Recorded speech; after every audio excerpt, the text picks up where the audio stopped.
We do think it is good news. In fact, I'm going to stop for a second because you can hear they are hammering on the bridge. They are actually working on it right now. Now, this report comes out and coincides with what the mayor was saying today about repairs, but that's not a sure bet yet.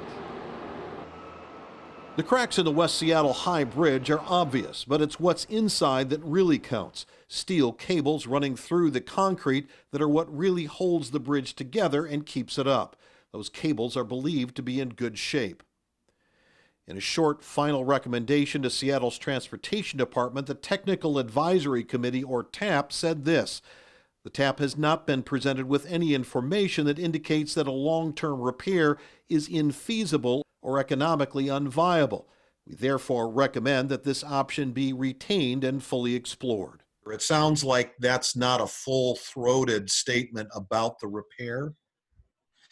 That's right. So there's still a lot that we don't know, and we're still learning about the bridge. And I think the next set of questions that we'll have to answer is whether repair is the best path.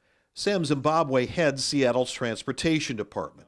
Next week, more work begins to repair the cracks, better stabilizing the bridge, and to find out if the existing bridge can once again carry nearly 85,000 vehicles a day, including heavy buses and trucks. Whether the city stays on the repair track or decides it makes more sense to replace the bridge, it's all expected to cost hundreds of millions of dollars.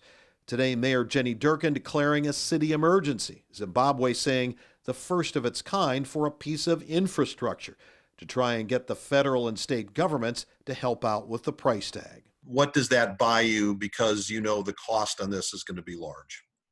Yeah, so that really we think strengthens our ability to leverage all sorts of funds, and we think that there will likely need to be multiple funding strategies to bring traffic back on the bridge.